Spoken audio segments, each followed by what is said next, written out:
All right, hello everyone. Welcome. I can see a lot of you are already ahead of the game and have went ahead and joined our Menti poll. We're going to be using some Menti slides for the duration of our session today. So there's a number of ways that you can join. You can use the code at the top of the screen if you're used to logging into Menti that way. We have a QR code on the screen that you can scan. It is kind of convenient to do this from your mobile device. You don't necessarily have to be on a computer if you want it to be separate from your video and all that. And also Hannah's just sent the direct link in the chat. So we'll give a few moments to let everyone get a chance to get into Menti and join us. I also have Menti up on my screen, so if you are having some difficulty but still want to participate in some of our awesome interactives, I will be looking at the chat and putting some of those comments in just to help make sure that everything is in one place. Yes, thank you, Hannah, for doing that for us. And this is the Differentiated Instruction in Scratch workshop, and we appreciate you all being here with us today. And notice that our numbers are climbing. We'll probably wait another maybe 30 seconds before we get started. That sounds good to me. Okay. Yay. That's a lot of people in the Menti. This will be exciting. Oh my goodness. Yeah. Yeah, feel free to test out some of the sort of like options that are on the opening slide. You will be able to interact in a lot of different ways in these slides today. So I love the cat button. I'll make sure it works. And we'll definitely go over some of those features as well as we get into our presentation and our workshop so that we're all on the same page with how to use it. Yeah. Yes, spamming the cat button. Love it. Yeah. I don't know what the cat button is for, but I'm not complaining. All right, we ready to go? I think we're ready to go. Amazing. All right, so to get us started on our presentation and workshop today, we wanted to just do a quick little check-in to see how you're feeling on the scale of pop culture teachers. So this is a little bit like a pin on a map. You should be able to place a dot on where you're feeling. I think we would get very different responses if this were not during the summer. Also, shout out to whoever immediately put the pin on Snape. You are very brave. Thank you for sharing. If you're having some trouble with the pins, you can also do it via emoji or describe the emoji in the chat. Whatever is going to work best for you. I see a couple of people stuck them on the emojis, so I think we have some people who are feeling Yoda and some people who are feeling Alien. Works for me. Yeah. I feel like as a music teacher, I'm always School of Rock by default. I mean, we all know where I stand. Yes. and if you can't guess, we'll figure that one out as we go. But we got 2 on Snape. Impressive. Yeah, so looking in the chat. Hello. Yeah, and again, if it's not working for you, feel free to drop your sort of approximate response in the chat if you're not on the Menti yet, and it should allow you to join at any time. So if you get knocked out of the Menti for some reason, you can rejoin us. This is looking pretty awesome, though. We've got a fairly balanced towards some of these really very different types of teachers and feelings today. So I'm really excited. It looks like coding is the dark arts. Love it. It looks like we are hiring Miss Frizzle and Yoda. They're our top 2 candidates for our imaginary classroom. All right. I forgot the teacher from Abbott Elementary, but oh gosh, I remember the actress's name, but not the character's name. Oh no. All right, I think we're gonna move on to our next slide. Thank you all for sharing. This does pertain to some of the strategies that we'll discuss a little later in our session. So here we go. All right, friends, so just to orient us and get us ready to really know what we're doing in this workshop today, we've got a quick kind of syllabus. I forgot the word that I'm looking for. Timeline? Outline? Outline. Outline's a good word. Oh, it's at the top of the slide. Well, we'll talk about that too. A quick outline just to share what we're doing. We're going to start with this introduction, which you are all doing amazing with. Ooh, Janine. I'm so glad everyone shared that one. Thank you. We're going to start with a quick introduction, which we're in the middle of. We're going to then go into our Scratch project. From our Scratch project, we're going to go over some learner profiles, and we will explain a little bit more what those profiles are when we get to them. After our learner profiles, we will discuss strategies more in depth. and then we will conclude. So we'll do a quick conclusion and a Q&A. And speaking of the Q&A, so one of the cool features of Menti and why we chose to use this for presentation is we have a Q&A parking lot. So if you have some in-depth questions that you'd like to ask us or pose to all of our attendees towards the end of our Q&A, you can park them in the Q&A slide at the end by just scrolling up on whatever device you're using to log into Menti. And it should have a little section where you can type a question and it'll all appear at the end. So if you have any long form questions that really don't fit in with what we're doing at that exact moment, you can park them there. We'll see them at the end of the presentation. And you can always stick those questions in chat as well, because I'll make sure that we're getting them in. So just to kind of give an introduction to ourselves, my name is Hannah Weiss. I use she, her pronouns. I'm a STEM communicator and informal or non-formal, depending upon what you call it, educator and innovator. I am a total geek, and I aspire to be Miss Frizzle. All right, and I'm Leilani Dade, also she, her pronouns. I'm a doctoral candidate in musicology at the University of California, Riverside. I consider myself a STEAM educator because I do a lot of STEM and arts curriculum. And right now I work as a music, art history, and code teacher at a school for students with learning differences. And I'm a Minecraft game coach. So another really important thing to know about me is that in addition to all of this, I am dyslexic. So when I come into doing differentiated instructions, especially looking at Scratch, that is a lens through which I view it, making sure that everyone can participate. Yes, and similarly for me, I was, when we made this presentation, in the process of getting screened for ADHD. I actually received my diagnosis yesterday. So that's where I'm coming from, the sort of creative ADHD kind of side of things. And both of us are gifted. We went through school with that fun gifted tag, which as you're talking about differentiation and accommodations, words we're going to talk about, that tag is also one that you sort of really need to pay attention to. Mm-hmm. For sure. So when we say differentiated instruction, differentiated instruction, what are we talking about? So differentiated instruction is really just all about adapting to meet the needs of learners with learning differences. We can differentiate through content, through process, product, and we'll do it according to student readiness, interest, and learning profile. So what is a learning difference? We're using learning difference in this case as a catch-all term to refer to any learning needs that might require using differentiation strategies.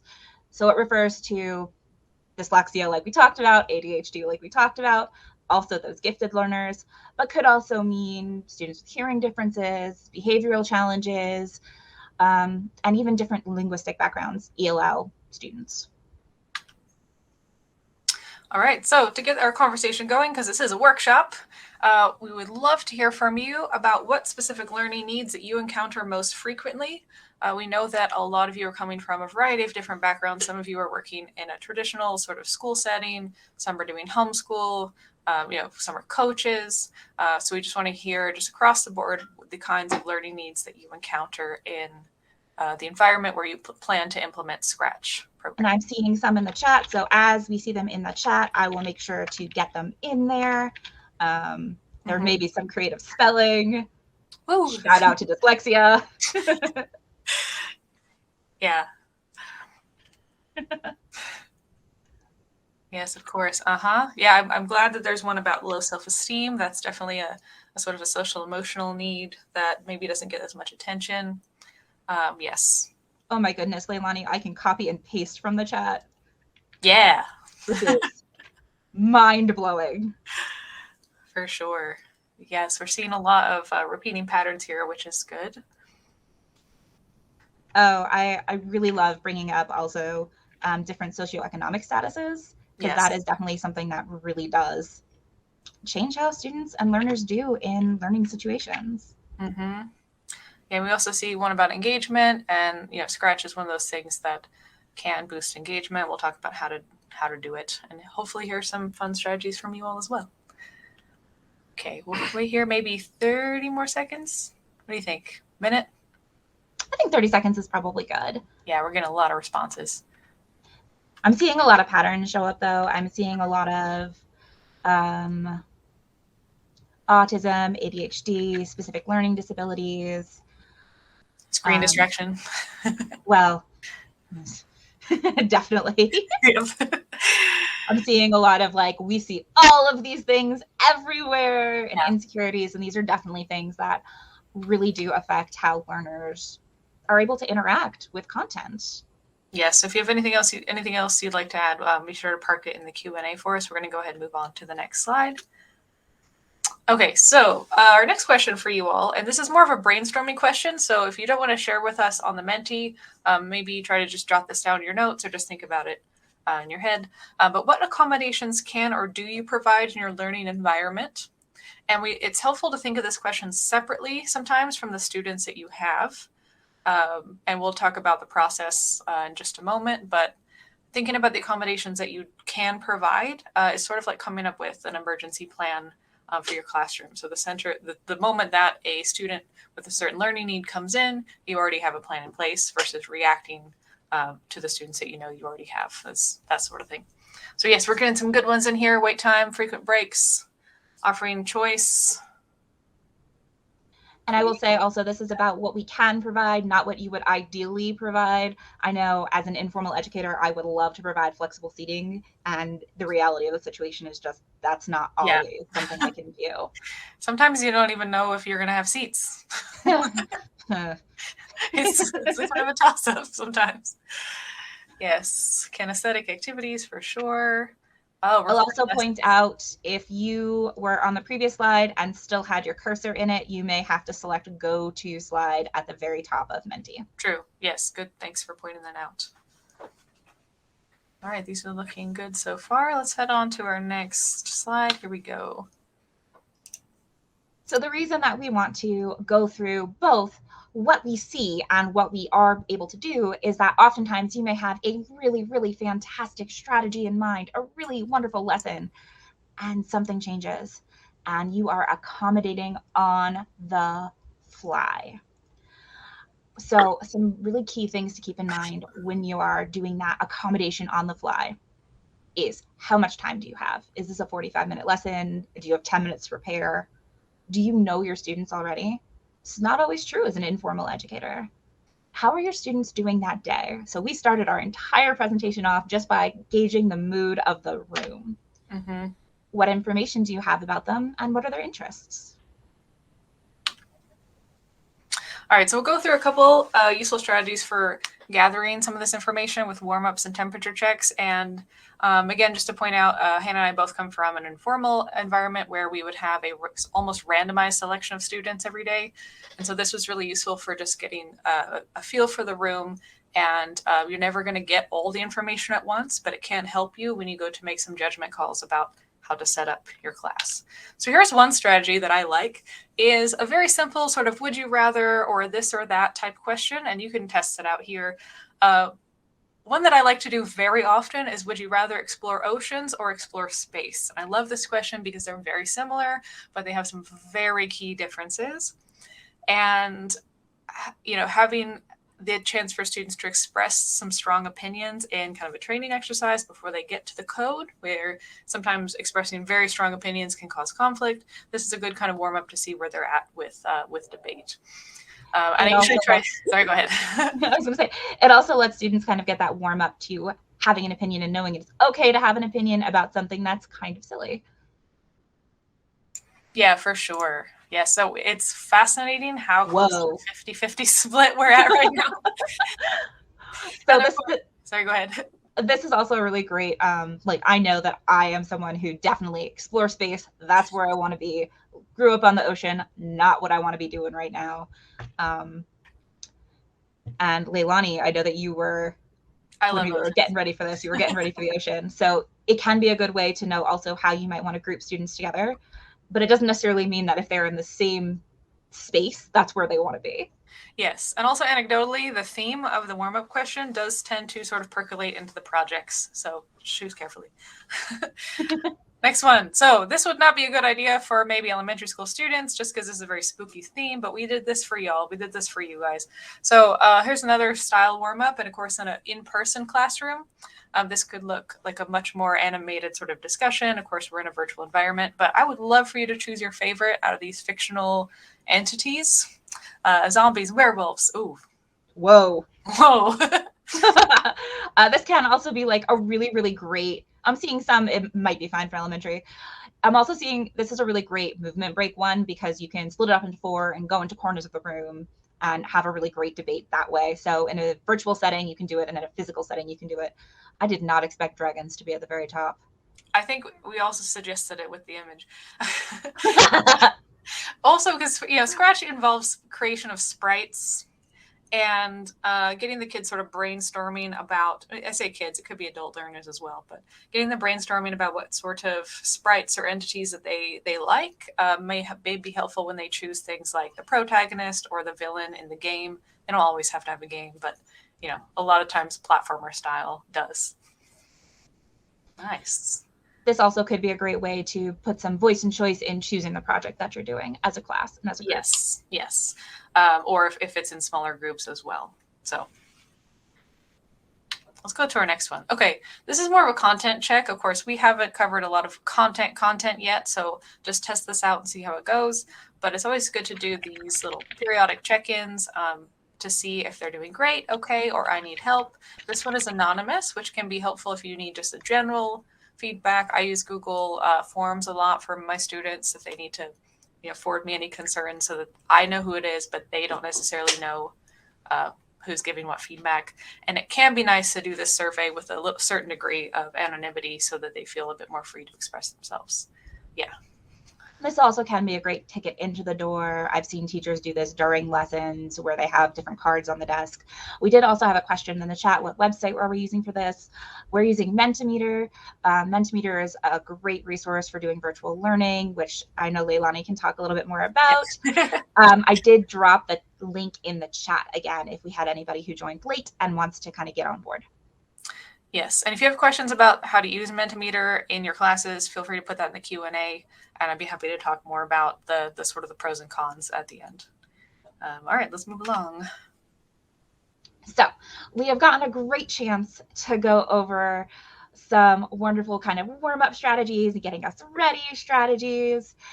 We have some kind of quick, and I use like quick and dirty as a term for strategies that we use. So when you're thinking about reading difficulties very broadly, you can enable high contrast in settings. I've seen that we have a friend from our organizer who's put in some an update about the accessibility features that Scratch has. High contrast is one of those really fantastic features. You'll see in a little bit, we have some code that we're going to show you. It might look a little different because a lot of it was taken from my Scratch account, and I use high contrast. You can pair students, emphasize block colors and shapes, and provide tactile tools, which we're going to talk about in a little bit. When you're thinking about math difficulties, a really great place to start is wondering or asking yourself how much math is actually included in the learning goal. Mm-hmm. Is my learning goal that the students are using this math, or is it that they're learning coding and programmatic thinking? Also providing physical representations of numbers and shapes, and again, pairing students. Then we get to emotional regulation, which is something that I know I am personally seeing a lot. Mm-hmm. And with emotional regulation, a great strategy is using visual timers to represent time until breaks. Dividing a project into smaller chunks and celebrating milestones. And of course, those breaks are really important. Yeah, and just to build off of emotional regulation, the problem that I encounter a lot is frustration. And if there are students that are easily frustrated in general, when they encounter problems in the code, that's a big point of friction for the project and for them achieving the learning goals. So the having a clearly defined break, and also within Scratch, the fact that they have the creative tools that you can just go, draw the backdrop for a while or something is kind of a built-in potential for a brain break. But it can be really important. As far as focus difficulties goes, again, with the visual timers, it's very, very helpful for that. Fidgets. I know fidgets can sometimes be a controversial thing in classrooms. Some people love them.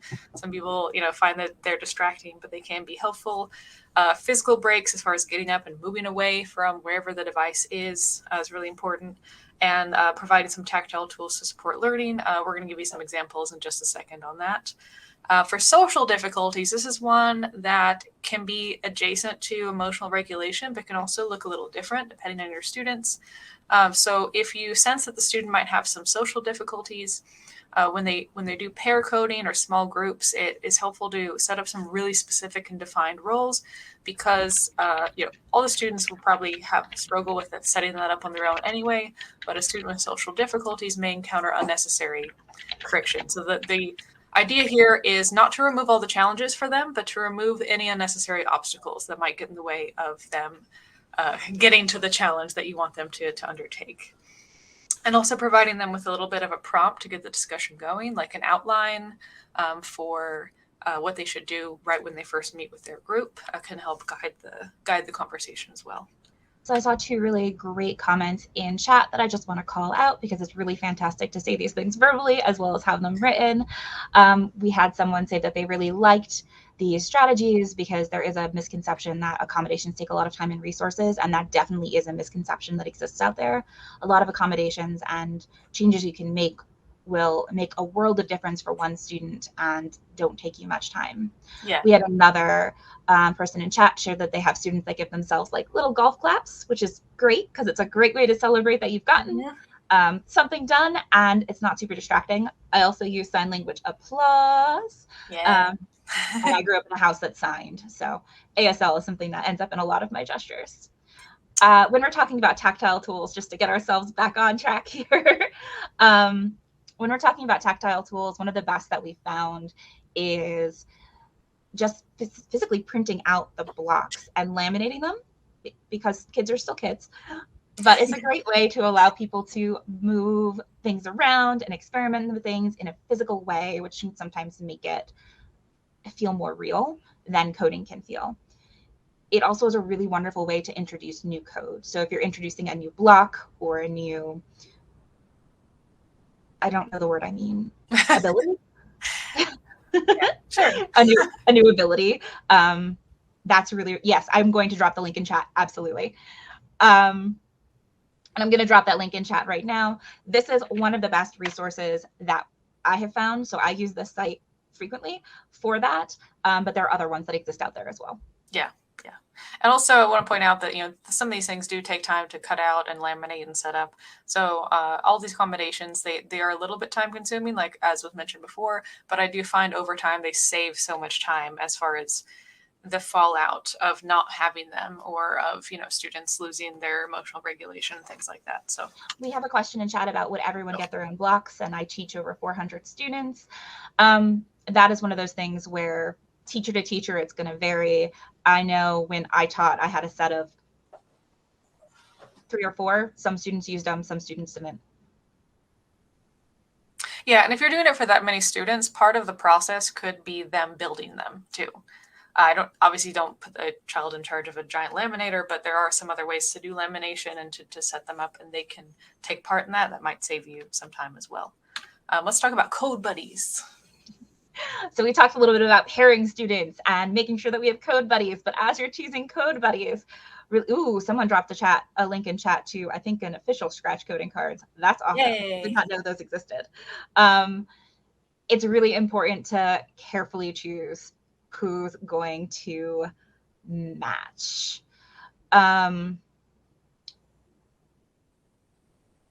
The link, by the way, for the Scratch pieces at the you have to scroll down to get it. It's not where it looks like it is. It's right under the picture. You have to choose really carefully and make sure your students are matched for success.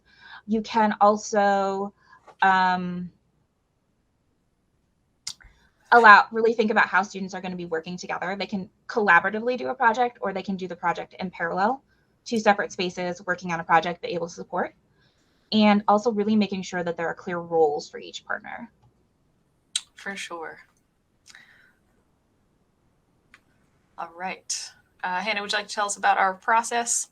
Yeah, so we've gone through an awful lot of kind of the background for putting this process together. So we're going to talk now about what our process looks like. And we have it in a cycle because it very much is a cycle, something you work through.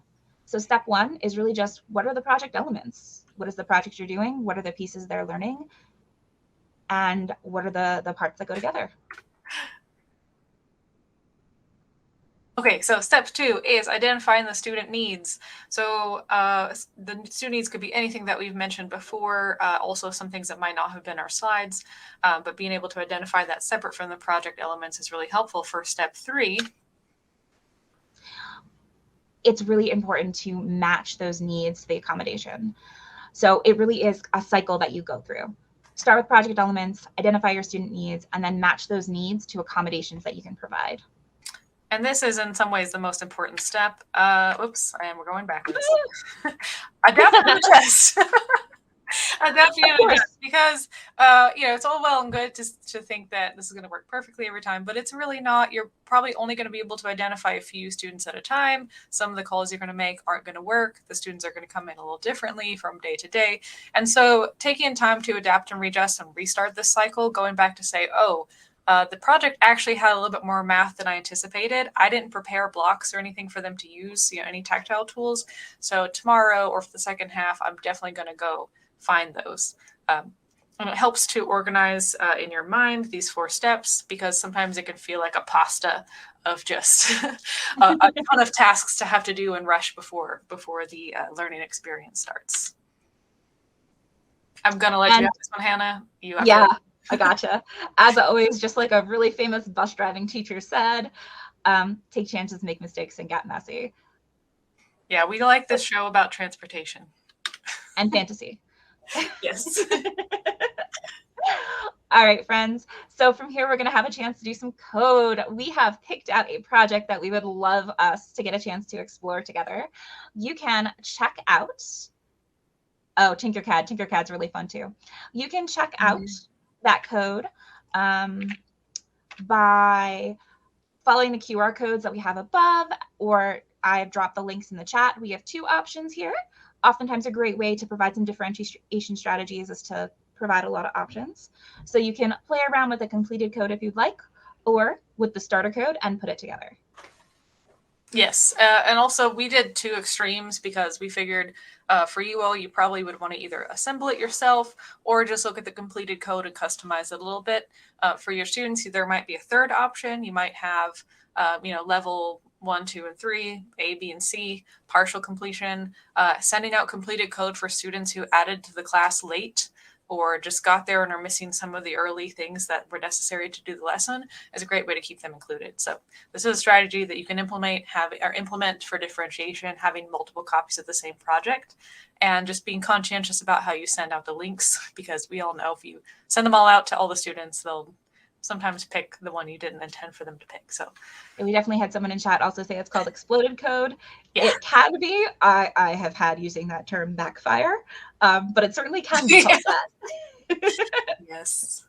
All right, so those links are in the chat, and I think Hannah, if you want to tell us about one tool that you'll have to add if you're just starting a new project from scratch. Absolutely. Yeah, so if you are starting just kind of a new project from scratch, you just want to open it up and do it on your own, you do have to add the pen tool to do this code. So we have a screenshot up right now of where you're going to click. It's just that purple button in the bottom left corner. Left, yes. Yes, in the bottom left corner. And then at the time I took the screenshot, you're going to click on the second icon in the top row that says pen, and it's going to open back up. I have no idea if these reorder or not, but it's there. And then you can kind of put these codes together. This is one of the things that I tend to do when I am kind of teaching. I might even just leave this up if I want my students or learners to be able to grab the blocks on their own. You're going to take the on flag from the events. From pen, you're going to take set pen to and put pen down. From motion, you're going to take glide 3 seconds to X and Y. And if on edge, bounce. From looks, you're going to take hide. From control, you're going to take repeat. And from operators, you're going to take go to random 1 to 10 and go to random 1 to 10. I think it's, yeah, this one is pick random. Oh, pick random. I know, it's a little pixelated on our screenshot. And this is one of those you'll notice that. Oh, yeah, sorry. No worries. You'll notice that the colors might be a little different than you're used to looking at, and the text is black instead of white. And that's because this is high contrast. Yeah, I just created those arrows in Google Slides really quickly. And this is what the finished code will look like. So if you can, we're going to take 5 minutes for you to either put it together or explore the project. I'm going to start the timer now. And if you have any trouble accessing it for any reason, let us know. We're not going to tell you what it's going to do. It's a choice that you can make too, of course, whether you tell the students what the final goal is or just ask them to build it and kind of test it and see what happens. But we wanted to give you a chance to put it together yourselves because we're going to look at some student profiles or learner profiles and how to adapt this project for them. So take up to 5 minutes. We might not need the whole 5 minutes. We'll see. But if you finish those 5 minutes, you can start to decide what else you can do with this same code. Or as you think through your students, if you were going to implement this project, what are some changes that you might need to make to be successful? I see that there are some questions parked in the Q&A, which is nice. If you have a little time left over here, feel free to add your question. Wish we had some music. I was worried about loading music. I'll be honest, otherwise I normally would have music here. Music is a great thing to have in your classroom. Choosing your Spotify or whatever streaming service playlist is important. It's also definitely worth the pro to skip over the ads. Ads is like the most jarring thing in the middle of a project. Yeah, although I know that we were definitely humming a certain theme song as we were putting this entire presentation together. Oh yeah, so if we mention the theme song, then it just plays in everyone's heads and then we don't have to actually share the sound. Oh, I am seeing in chat someone saying they are frustrated. And that is absolutely feedback that you might hear. So if you have a student that is feeling frustrated, one of the first things you might do is ask, what do you mean you're feeling frustrated? Can you tell me a little more about that? Or, I hear that you're frustrated. Can you tell me more about that feeling? Some of these blocks are unfamiliar. That is totally expected. So, our goal here is to discover what these blocks do. So it's okay that they're unfamiliar because we're learning together what we're doing with them. Yeah, for sure. Yes, and also you can imagine too, our lesson today or our workshop today doesn't have all the context of an ongoing class that you might have. So they may have looked at half of these blocks already and the pick random might be new that day. We don't have the time and space within the workshop to create that entire curriculum, but we are looking at how to adapt specific projects. So if you want to take a break and maybe just take a look at some of our strategies in a second. It is not required for you to fully complete the project in order to participate in the workshop. Yeah, right now, absolutely, Leilani. And I also am just going to respond really quickly to our chat. Right now, we're just connecting them. If you have students who maybe need a little bit more extension, because we did give you 5 whole minutes, of which we are halfway through, to connect them, you can change the numbers if you'd like. That was a great suggestion. You can also change the order and see if that changes. You can remove a block. You can choose to use different blocks. I'm seeing separating the blocks and clicking on sorry, I'm having trouble reading this. A trick I sometimes use is to separate the blocks and click on each of them to code each of them on the code area to see what they may do individually before adding together. And yeah, that is a great strategy as well. Yeah, and it was kind of tough to pick the time limit for this too, because we know all of you are coming from different degrees of familiarity with Scratch. So we just tried to pick a ballpark amount of time to get started on the project. And remember, you can also click on the completed code and just manipulate the blocks that way. That is an option. And if you need Hannah to resend that link, we can resend it. Oh, yeah, that is No worries. That is definitely a challenge. That's also why we picked a very short block set. So it was fun and interesting, included kind of a STEAM connection, but very separated. Yes. 30 seconds. No, there's no pressure. And friends, we'll let you know we're like pretty much exactly halfway through. So we do have a quick break coming up. So if you're still playing with those blocks, keep playing with them. Otherwise, we're going to give kind of a few minute like stretch break. Yes, we got 10 seconds. I am not going to create an artificial sense of urgency for you all, but it can be a strategic choice in your classroom. All right, so time is up. Nice. All right, so we're gonna maybe a 1 minute stretch break. This is a good thing to implement at the halfway point of your classes in general. If you give a concrete amount of time for the students to get up and take a break, it really helps. Sometimes the shorter amounts are better, so there's not space to go out and get an iPad and go do other things. So a 1 or 2 minute break is usually sufficient for a 30 to 45 minute class. Of course, if it is a longer class than that, then adjust accordingly. So we'll probably take like a 1 minute break here. If you need to get up, move around, this is my stretch break. And in the chat, I'm seeing a couple of things. So I have from Nina as 100% beginner, I haven't figured it out. That's totally okay. We were working on kind of getting a project that's a little fun, does some really cool stuff, and is really interesting to do together. I also had a question from Cheryl. After you run the project, how do you reset it? We didn't That's a include perfect extension. That's a perfect extension. If a student asks that question, just be like, well, we're using, the pen tool, so maybe the pen category would have a block that would do that. Could you go explore that category and tell me what you find? It's the erase block. It's the erase.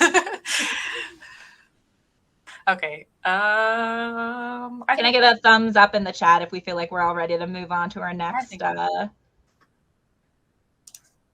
Yeah, I'm seeing a lot of thumbs up. Fantastic. And a thumbs up in the chat. Wonderful. Yay. Beautiful. All right, 30 seconds to spare.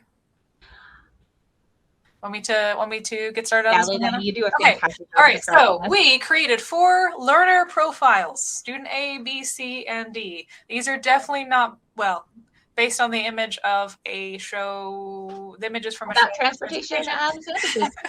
These are convenient. These are convenient images to use. So we created 4 students. They're not based on real students, but they are based on patterns that we have seen in the students that we have worked with. They have varying amounts of information available.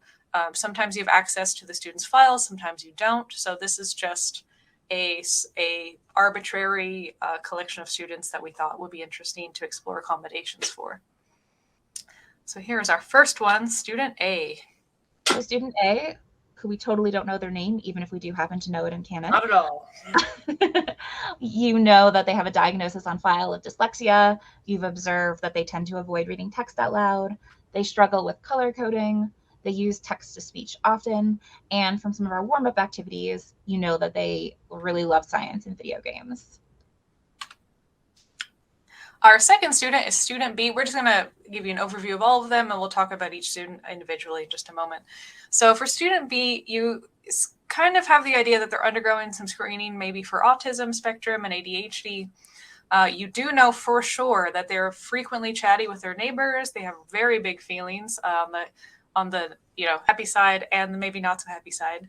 They daydream often, and they're really into drawing and comics. For student C, they don't necessarily have a diagnosis on file, but you've observed that they are moderately disruptive. They are frequently chatting with their neighbors, and that though they do finish their work quickly, that work quality really varies. And they seem very interested in jokes, puzzles, and cartoons. Yes.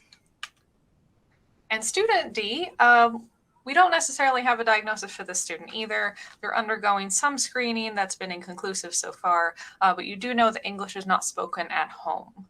And the observations about the student include that they do avoid reading text out loud. They struggle a little bit with that.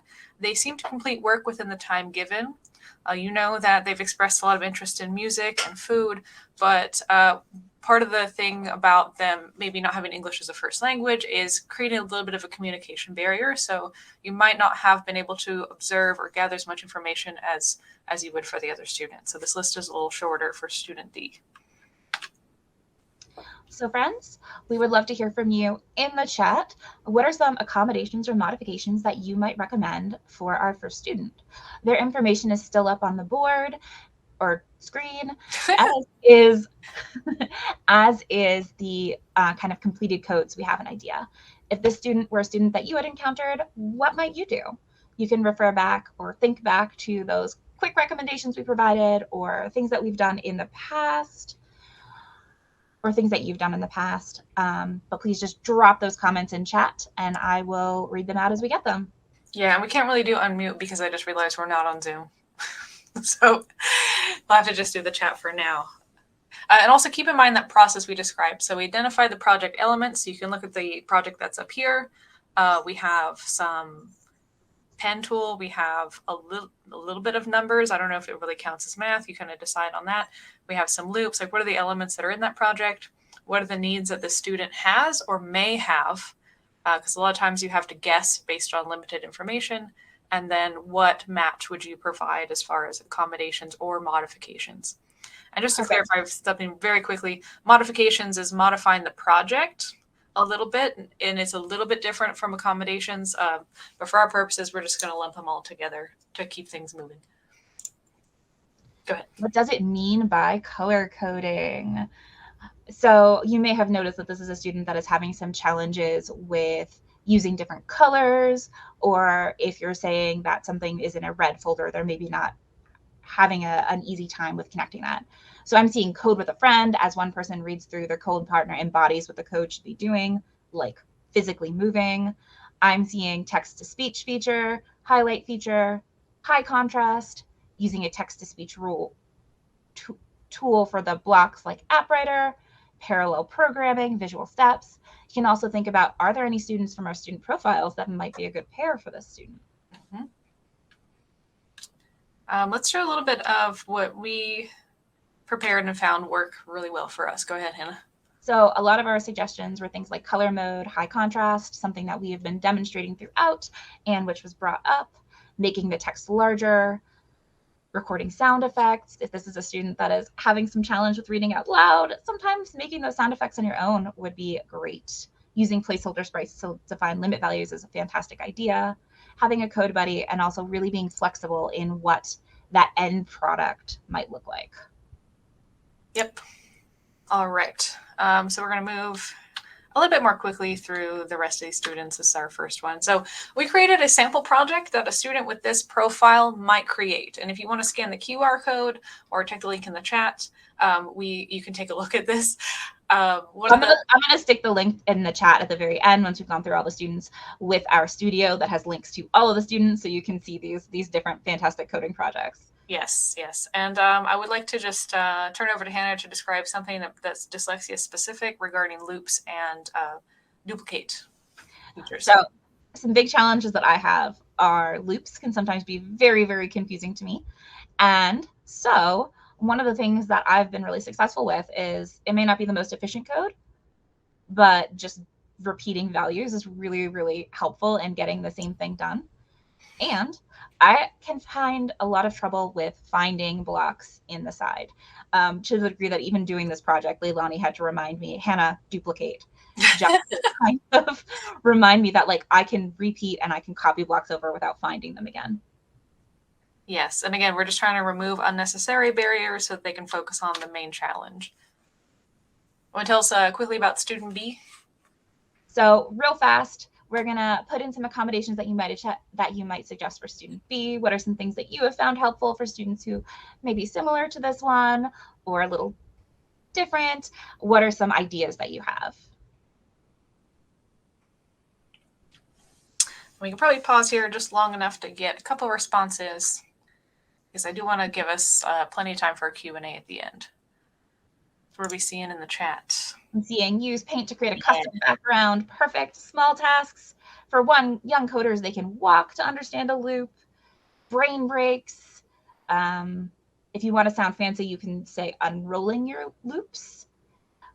Breaks give an opportunity for the student to share work with peers, teach them how to create custom animated sprites. Oh, yeah. Focus on images the student can draw, time frame and visual commands, group leader. Yeah. Let them talk to a neighbor to talk it out. Organize tasks and visual reminders of tasks. Yes, these do overlap a lot with what we have on the next slide. Is there anything, Hannah, you want to add from our list? From our list, some things that I think we didn't really see is reminding again of those flexible seating if that's an option for you. Quiet spaces, reminding of that like visual timer, and really, really being creative. I'm seeing also using the block comment feature, which is great, and emotional regulation activities built through the lesson. Yes, and rewarding the creativity is important because this is a student that could spend the entire class just drawing, and so you might want to say, hey, we'll do the code, and then once that's done, you can off to the races with your art.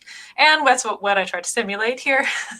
So this is a student that might provide their own extensions and be interested in the say block and really creating an immersive experience for the gameplay.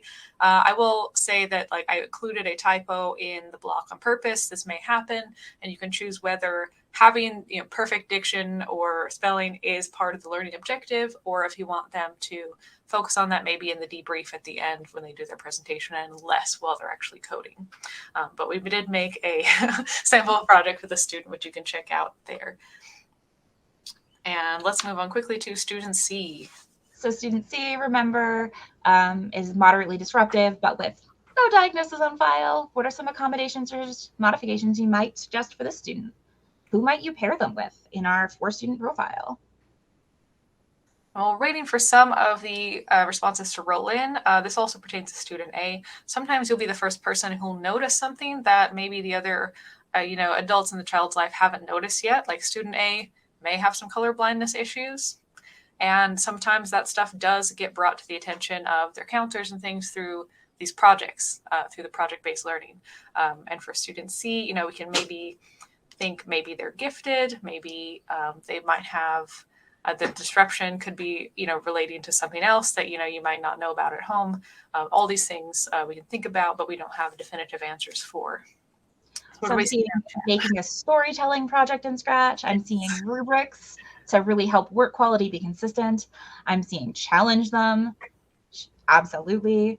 I'm seeing reinforce quality work. If they finish early and it's not complete, show completed sample so they can see what's finished. Offer lesson extensions. Success criteria. What should this look like? Challenge and level, but involving a joke in their code. And have students see help another student. Make them a leader. Yes. Or a teaching assistant. Yeah, and I think all we really wanted to add is just building off of that, extensions for extra challenges. If you're in a setting where you don't know your students ahead of time, part of your sort of emergency accommodation plan is already having a extension, a very time-consuming extension ready to go for students like this. And also the work quality, the extension is not going to work. The cool thing that they want to show off is not going to work if their original code isn't set up correctly. So it can also prevent the need to kind of check up on them on code as often if they're self-motivated by producing a cool project. And here's the one that I made for this student. This is my favorite one. It's got a very like Hot Wheels kind of aesthetic. I don't know if you'll ever encountered number spammers, but in the code, there's always a student, at least one student that likes to spam really huge numbers. Some blocks, it really, lags the code, and some blocks it doesn't seem to matter. So I tried to include that example here. Letting them just kind of crash their project and start over, I think, is an important part of the process. So here we go with student C. I think we definitely need to move on to student D. And go ahead. Yeah, real fast. We're going to go through this one again.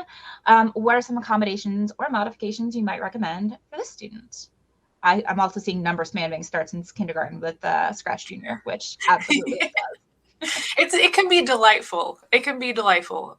And if it crashes, then hey, why do you think that happened? Yeah. So I'm seeing let them practice in pairs for this one. Have a reading buddy.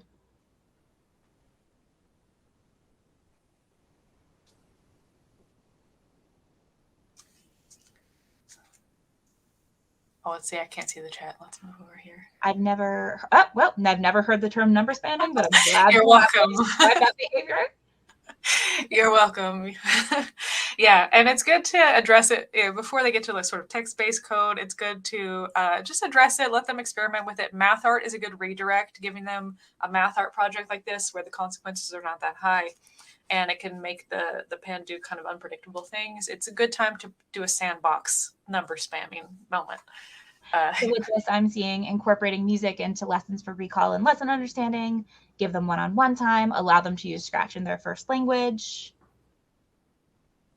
So glad you said that because that's basically what we said. Hannah, do you want to build on the visually demonstrate results of different blocks, what that means? Yeah, so when we talk about visually demonstrating the results of different blocks, a lot of that is just, we've had that in the chat again before. It's that idea of if we say a block is moving, maybe we move those steps, or we separate the block and show what that does to the code on its own so that we can build knowledge together. So that's that part of visually representing this. It's modeling for the student. Yes. Thank you, Francisca. And I'm also going to let Hannah explain this project because there's a really cool feature of it that I think we all should be aware of. So if you canonically know this student in the show that we're totally not using images from, the student is Jewish, and Hebrew is actually something that in the place that I grew up, there were some learners who spoke Hebrew as their first language. So we wanted to show that Scratch, you can change into a number of different languages. Hebrew we chose, though, because unlike English, read left to right, Hebrew is read right to left. So if you use Hebrew in Scratch, it actually flips the entire screen around. It's pretty cool to look at, but it makes it something that if the objective of the lesson is to think programmatically, does that have to be in English? Mm-hmm. And this could become a project that they can share with adults at home who may not speak English and have them understand what's happening. Yes, and also I think for the student, we said that they did seem to complete their work on time, but the student may also have some cool ideas for extensions and things and customization that they may not get a chance to do because they're so focused on translating. That eats up a lot of brain power, which is good if that's the goal of the lesson. But if it's not, you can free up that space for other things and see what they might produce. Awesome sauce. Yay. And I will say a note, this project is, I think the title is saved in Hebrew, right? It is, yeah. I don't know if it'll display. You might have to go, you can practice going to the language or like settings language, but do be aware when it flips the screen, that goes to the other side of the screen. So kind of keep track of what it looks like because you might have to find it afterwards. And if you wanted to just take a look at all the projects we presented today, we do have a Scratch Studio set up for it. It has all the student sample projects and the complete and incomplete code. If you want to go check that out, I think Hannah will drop that in the chat. Just did. And we want to emphasize process over product. Can you tell us a little bit about what that means, Hannah? Absolutely. So one of the biggest things in Scratch is that a lot of times when you're teaching these programs and you're teaching this programming language, you're really teaching that algorithmic thinking. You're really teaching how do you put this together. The actual product itself is less important than the thinking that goes into putting it together. So it's really important to focus on that process. It may be a hot mess at the end, but if we have learned something and ideally hit the lesson objectives, you're really where you want to be. Yes, and in this specific episode of the show about transportation, the student failed the entire episode right up until the last minute. And, in a realistic setting, they may not have even gotten it together for that final concert. So it's okay. It's okay if that happens. It's totally fine. And the same thing applies to you as the instructor as well. So your process in figuring out how to provide these accommodations and modifications and remove these obstacles for the student is more important than maybe how it goes that day. It's not going to be as successful some days as others, and that's fine. So it applies to students, also applies to you. Multiple paths to completion. Okay, let's see. Take a look at some of these I think most of the Q&A happened in the chat, so it might already be done. Is there a cost to using Menti? Yes, there is. Yes, there is. I will cycle back to that if we have time in a minute. There is a free version, though. There is a free version that allows for up to 2 interactive slides. I pay for it because I do an enormous amount of virtual teaching throughout the year. I will probably investigate, see if my school can pay for it next time. So yes, there is a cost to it. That is a downside. You may find some other alternatives that are honestly similar. This is just the one that I'm used to using. Are there features behind a paywall subscription? Yes. All of it. Back and forth on timers in my classroom. Some kids love them. Some really feel that time pressure and have a hard time with it. They don't have to apply to everybody. I know it depends on your class size, but you could do a timed and kind of an untimed session. I know that my school, because all of my students in my school have learning differences, 100% of them, and so we have to accommodate for every single student and their needs. So we are given like smaller timers that they have at their desk. Personally, if you can find one that just kind of vibrates instead of makes a alarm, that can be more comfortable for the other students in class, and it isn't as alarming. Pun intended. Also, if they have their iPad, there are timers on that you can customize the sound a little bit more. So I think the biggest distraction for me with timers is the sound, and if you can find a way around that, then you can customize. Each student has their own timer, or some of them some of them you can give them, you have 30 minutes to do this, go, and they can work independently. But obviously, a lot of students cannot. So, and we have in chat a couple of things that I think we were going to rat back to around Menti. Pear Deck and Nearpod are really, really similar. For sure. We definitely talked about, as we were putting this presentation together, did we want to use Pear Deck? Did we want to use Nearpod? Ultimately, we chose Menti because Leilani's just know very familiar with it and had more of the time to put it together. But Nearpod is something that I use almost all of the time, and you can do very, very similar things. For sure. This is a good question. Working in pairs, sometimes one student does all the work. Any advice on this? Absolutely. So I think paying close attention to how you're defining work is one of the first steps. So if one student is doing all the code, another student could be doing a lot of these sort of front end things like the animation and the character design, voice recordings, a lot of that. And if it's a pair project, sometimes that is okay. I understand if you want them to individually understand the blocks. That might not work, but if you're assessing them on the completion of the group project, giving that student that's not doing as much work a different kind of work to do, it's a challenge, but it can be helpful. Also, clearly defining the roles, like, okay, so student A is going to put together this big code sequence that has to do with whatever function, and student B, we really need your help on animating the dialogue. So they still have to do some code, but it doesn't feel as labor intensive to them because they're already maybe good at those things. So the division of labor can help with that. Hannah, do you have anything to add? Yeah, I think to that I'd also add thinking about what working in pairs mean. Does it mean that they're collaborating and doing one project, or does it mean that they're each doing a project and are working on it to be able to check each other? Because there are a lot of different ways to be able to work together and still make sure everybody has a product at the end of it. Yeah, so working in parallel, just like the parallel sequences in Scratch, you could have each student working on a separate level, so that way they're each, what am I trying to say, accountable for their own work, and they all have to do the code and things the same amount. But then you can always remix the projects and combine them at the end. So that's a very good point. The parallel coding does account for some of that. And you can also repair them. I mean, I know it takes more work, but if we get to a certain checkpoints and the other student isn't pulling their weight, then you can say, this, I'm not mad, you're not in trouble, but this is a natural consequence of the effort that you've put in. It's like, we're going to repair you, and the student is going to, be with someone who is also going to match their energy. Yeah, and just like you might redirect a student who's being disruptive, I know that I oftentimes find myself saying, hey, we can't use this space anymore because we can't have calm bodies in it. You can say, hey, we can't do this anymore because we're not being productive. And by using terms like we and we're going to make a different decision, you are not putting a blame or pointing a finger at one student. You're making it everybody. And so we're making a change to best make everybody work together. Yeah.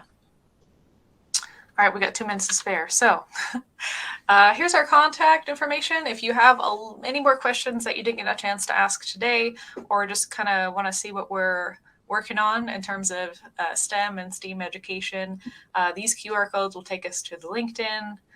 We also have, Instagram / Twitter / anything that starts with an @ usernames here, where we post a lot more sort of visual content. So if you want to yeah, follow up on the conversation. There's a method to do that. So let's check the chat. There were a lot of questions in the chat about us. We're putting up these slides and putting up this presentation. That's definitely something that we want to do. And we're going to be reaching out to find out where that is possible. Worst comes to worst, we will make sure to find some way to get it on our Scratch site. Yeah, somehow. We'll figure it out. We're going to get it to you. Yes, thank you all. We can also set the Menti link, I think, to be self-paced. So if you make sure you keep that Menti link, you will have it there too. Maybe. All right, let me check message. Oh yeah, we might want to turn off the anyone can add projects setting. I will do that in a minute. I just got a message about that. Oh yeah, we had that one up so that we could collaborate. That's a really good point. Yeah. Good to know. All right, I don't know what we're supposed to do. We finished exactly on. Yay! All right, I'm gonna stop my screen share. Thank you all. We're gonna go ahead and leave the session. Let us know if you have any more questions. Bye. Yeah, thanks, friends.